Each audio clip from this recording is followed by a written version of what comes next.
Bakristo bavandimwe, Kristo Yezu akuzwe. Mbifurije kugira icyumweru cyiza. Dusangire amasomo atagatifu Kiliziya umubyeyi wacu yaduteguriye kuri uyu munsi. Isomo rya mbere turisanga mu gitabo cy'umuhanuzi Zakariya, umutwe wa 9, umurongo wa 9 kugera ku wa 10. Zaburi ni 145. Isomo rya kabiri turisanga mu ibaruwa mutagatifu Pawulo intumwa yandikiye abanyaroma, umutwe wa 8, umurongo wa 9 ndetse n'umurongo wa 11 kugera ku wa 13. Ivanjiri yanditswe na mutagatifu Matayo, umutwe wa 11, umurongo wa 25 kugera ku wa 30. Isomo rya mbere. Isomo ryo mu gitabo cy'umuhanuzi Zakariya. Ishime unezerwe mwari w'i Siyoni, urangurure urwamo rw'ibyishimo mwari w'i Yeruzalemu. Dore umwami wawe aragusanze, ni intungane n'umutsinzi, aroroshya kandi yicaye ku ndogobe, ku cyana cy'indogobe kikiri gitoya. Amagare y'intambara azayavana muri Efurayimu no muri Yeruzalemu, amagare y'urugamba azavunagura umuheto w'intambara, ibihugu abitangariza amahoro. Ingoma ye izava ku nyanja igere ku yindi, ihere no ku ruzi igarukire ku mpera z'isi. Iryo ni ijambo ry'Imana.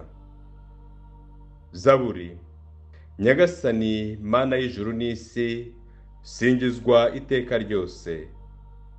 Mana yanjye, mwami wanjye, nzakurata, nzasingiza izina ryawe iteka ryose. Buri munsi nzagusingiza, nogeze izina ryawe iteka ryose. Uhoraho ni umunyampuhwe n'umunyaneza, atinda kurakara kandi akagira urugwiro. Uhoraho agerera bose ibambe, maze imbabazi ze zigasakara ku biremwa bye byose. Uhoraho, ibiremwa byawe byose nibijye bigushima, abayoboke bawe bagusingize, bazarate ikuzo ry'ingoma yawe, batangaze ubushobozi bwawe. Uhoraho ni mutabeshya, akaba indahemuka mu byo akora byose. Uhoraho aramira abagwa bose, abunamiranye akabaha kwemarara. Isomo rya kabiri. Isomo ryo mu ibaruwa mutagatifu Pawulo intumwa yandikiye abanyaroma. Bavandimwe, mwebwe ntimugengwa n'umubiri, ahubwo mugengwa na Roho, kuko Roho w'Imana atuye muri mwe. Umuntu udafite Roho wa Kristo, uwo ntaba ari we. Niba kandi Roho wazuye Kristo Yezu mu bapfuye abatuyemo, uwazuye Kristo Yezu mu bapfuye azabeshaho imibiri yanyu igenewe gupfa kubwa Roho we utuye muri mwe. None rero bavandimwe, turi mu mwenda, ariko si uw'umubiri byatuma tugomba kubaho tugengwa n'umubiri.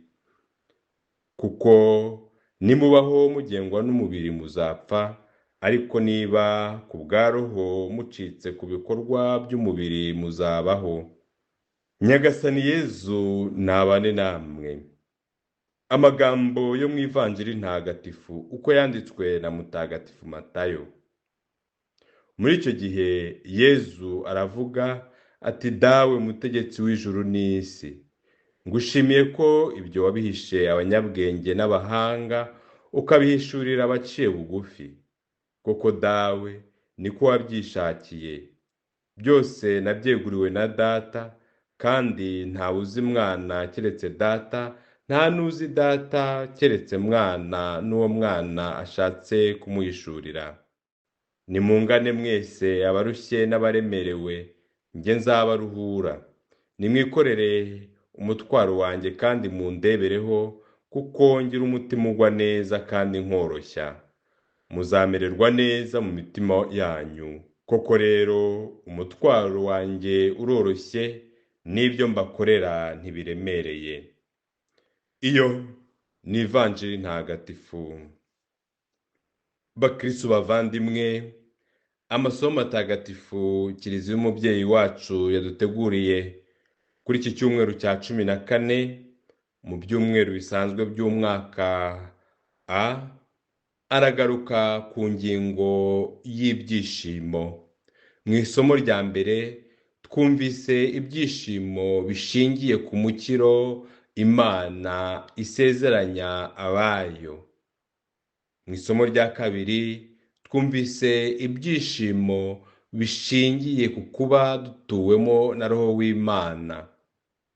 Mu ivanjiri twumvise ibyishimo bya Yezu Kristu bishingiye ku kuba Imana yigaragariza abaciye bugufi n'intamenyekana, ikabagaragariza urukundo rwayo, ububasha bwayo n'ineza idahwema kugirira abo yishakiye ko baba abana bayo.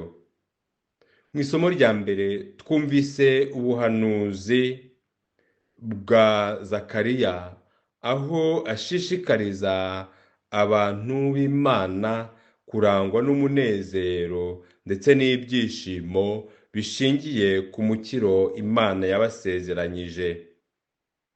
Ibyishimo bishingiye ku kuba Imana ije kubatabara, ku kuba Imana ibari hafi kandi ikiganza cyayo kikaba cyiteguye kubarokora. Bakwiye kwishima rero kuko igihe cy'ubuhanuzi bwa Zakariya bari mu magorwa. Umuntu amenya agaciro k'ibyishimo kuko yamenye ko n'umubabaro ubaho, nk'uko umuntu amenya agaciro k'urumuri iyo yaciye mu mwijima. Bafite impamvu rero yo kwishima kuko umwami wabasezeranyijwe aje gukuraho icyitwa uburetwa cyose kandi agategekana urukundo, ubwitonzi n'ubwiyoroshye. Aje ari ku ndogobe, ntabwo aje yitwaje amafarasi, ahubwo aje agaragaza ko ubutwari bwe n'ububasha bwe biri mu rukundo akunda abe, biri mu mahoro asagambye azaniye abe. Natwe uyu munsi twongere twibuke ko Yezu Kristu uri muri twe rwagati, Yezu Kristu twemeye, agaragaza ububasha bw'urukundo kandi akagenga nabe amahoro n'ubwisanzure bwuzuye. Twishime kuko Imana yacu itugirira neza kandi ibyo idusezeranyije ikabiduha. Twishimire ko ingoma y'urukundo igenda yagura imbibi mu buzima bwacu no mu buzima bw'abavandimwe bacu. Tumenye ko Imana idukunda kandi iduhoranira impuhwe n'ubugwaneza. Tumenye ko itugirira imbabazi ikaduha urukundo. Tumenye ko Imana yifuza ko twabaho tunezerewe, twishimye kandi tuyishimira. Isomo rya kabiri riratwibutsa impamvu y'ibyishimo byacu. Tugomba kwishima kuko turi abantu batuwemo na Roho Mutagatifu. Ibyishimo ni imwe mu mbuto za Roho Mutagatifu. Umuntu utuwemo na Roho Mutagatifu arangwa n'amahoro, ibyishimo n'umunezero, adakomora ku by'isi n'ab'isi, ahubwo akomora ku Mana, kuri Yezu Kristu, kuri Roho Mutagatifu umutuyemo. Roho w'Imana naduturamo ntituzaba tukigengwa n'umubiri, tuzaba duhurijwe nawe muri Roho kandi tubeho twishimiye ko Imana idukunda, twishimiye ko Imana idufiteho umugambi mwiza. Roho Mutagatifu n'uzadushoboza gutsinda icyitwa ikibi cyose n'ibikorwa by'umwijima, tugahora iteka dukora ibyiza, duharanira ko Imana yakundwa hose no muri bose. Yezu Kristu mu ivanjiri aratugaragariza ukunezerwa kwe n'ibyishimo bye, kuko Imana idahwema kwigaragariza abaciye bugufi n'ab'intamenyekana. Yezu Kristu arifuza ko twaba nkawe, tukarangwa no kwicisha bugufi, tukarangwa n'amahoro n'ubugiraneza, tugarangwa n'ukwiyoroshya.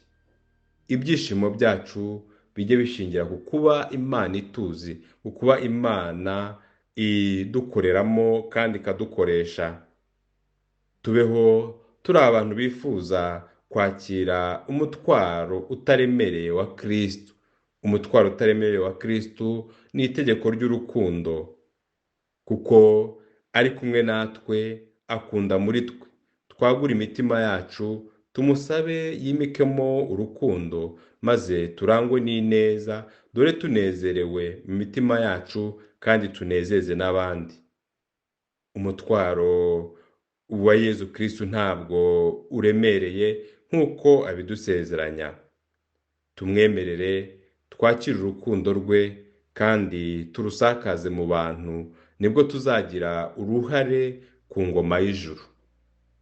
Dusabe Nyagasani aduhe ingabire y'ibyishimo n'amahoro bikomoka ku rukundo yatugiriye no ku isezerano ry'umukiro twahawe, maze dufate iya mbere mu kuba abantu batuwemo na Roho Mutagatifu, barangwa n'ibyishimo, batera amahoro kandi bakundana. Nyagasani Yezu nabane namwe, ushobora byose kandi akaba na Nyirimpuhwe, nabaha umugisha, abarinda bakomeza biteho, abaha amahoro, Imana Data na Mwana na Roho Mutagatifu. Amen.